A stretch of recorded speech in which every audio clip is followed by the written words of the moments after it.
રાજકોટ અગ્નિકાંડને લઈ એબીપી અસ્મિતા પાસે એક્સક્લુઝિવ જાણકારી। ગેમ ઝોનના ડિમોલિશન માટે ગયા વર્ષે નોટિસ આપવામાં આવી હતી। મહાનગરપાલિકાએ જૂન મહિનામાં નોટિસ આપી હતી। નોટિસ આપવા પાછળનો હેતુ શંકાસ્પદ હોવાનું સૂત્રો પાસેથી જાણવા મળી રહ્યું છે। સસ્પેન્ડેડ અધિકારીઓ સામે ફરિયાદ નોંધાઈ રહી છે।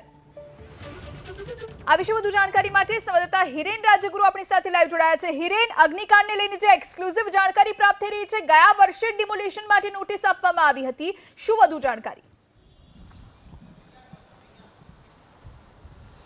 જુહી, જૂન 2023ના રોજ ટીઆરપી ગેમ ઝોનના ડિમોલેશન માટે થઈ અને રાજકોટ મહાનગરપાલિકા દ્વારા આ નોટિસ આપવામાં આવી હતી, પરંતુ નોટિસ જે આપવામાં આવી હતી એ શંકાના દાયરામાં આવી છે, કારણ કે આ જે ડિમોલેશન એટલે કે જે બાંધકામ હતું એ ગેરકાયદે હતું અને એને ડિમોલેશ કરવા માટેની આ નોટિસ હતી, પરંતુ તેની પાછળનો જે ઈરાદો છે એ ઈરાદો એ હતો કે નોટિસ આપે ત્યારબાદ આ જે બાંધકામ છે એ બાંધકામ રેગ્યુલરાઇઝ કરવા માટેની ઇમ્પેક્ટ ફી ભરી શકાય અને એ માટેની પ્રક્રિયા પણ થઈ હોવાનું સામે આવ્યું છે। સૌથી મહત્વપૂર્ણ બાબત કે રાજકોટ મહાનગરપાલિકા દ્વારા જૂન 2023ના રોજ જે નોટિસ આપવામાં આવી હતી એ નોટિસ પાછળનો હેતુ ડિમોલેશન માટે નોટિસ આપવામાં આવી હતી, એટલે રાજકોટ નગરપાલિકાને જૂન 2023માં પણ ખબર હતી કે આ જે બાંધકામ છે ટીઆરપી ગેમ ઝોનનું એ બાંધકામ ગેરકાયદે છે, એટલે નોટિસ આપી હતી, પરંતુ નોટિસ આપી એટલા માટે હતી કે પાછળથી આ જે ગેરકાયદે બાંધકામ હતું એ કાયદેસર થઈ શકે એના માટેનો કારસો ઘડવામાં આવ્યો હતો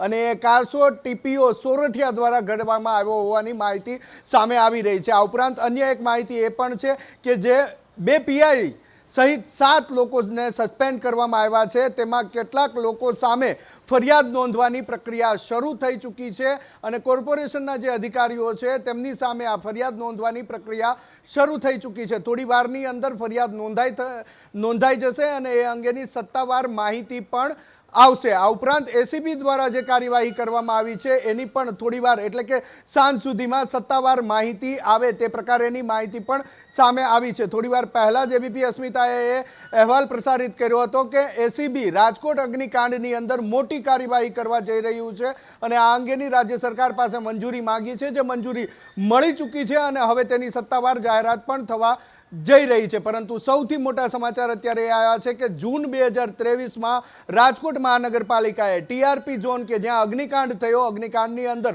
સરકારે જાહેરાત કરી એ મુજબ સત્તાવાર રીતે 27 લોકોના મૃત્યુ થયા, એ ગેમ ઝોનને તોડી પાડવા માટે ડિમોલેશન કરવા માટે નોટિસ પાઠવી હતી જૂન 2023માં, પરંતુ એ નોટિસ પાઠવ્યાનો હેતુ એ શંકાના દાયરામાં આવે છે, ભ્રષ્ટાચારનો હેતુ હોય એ પ્રકારેની માહિતી પણ મળી રહી છે, કારણ કે નોટિસ આપે ત્યારબાદ જ એ સંચાલકો તેને રેગ્યુલરાઇઝ કરવા માટેની અરજી કરે, ઇમ્પેક્ટ ફીની અરજી કરે, જે થોડા દિવસ પહેલાં જ થઈ હતી અને આનો માસ્ટર માઇન્ડ ટીપીઓ સોરઠિયા હોય તે પ્રકારેની માહિતી હાલ મળી રહી છે અને એટલે જ તેમની સામે ફરિયાદ નોંધાય તે પ્રકારેની પ્રક્રિયા પણ શરૂ કરી દેવામાં આવી છે। સાંજ સુધીમાં ઘણા એવા સમાચાર આવશે કે જે અગ્નિકાંડ થયો એના જે પાપીઓ છે તેની સામે કડક કાર્યવાહી થઈ શકે છે। જી, આભાર હિરેન તમામ જાણકારી આપવા માટે। તો ગેમ ઝોનના ડિમોલિશન માટે જૂન 2023માં નોટિસ આપવામાં આવી હતી, પરંતુ આ નોટિસ આપવા પાછળનો જે હેતુ છે એ શંકાસ્પદ છે। આજે સાંજ સુધીમાં અનેક આવા મોટા ખુલાસા થઈ શકે છે।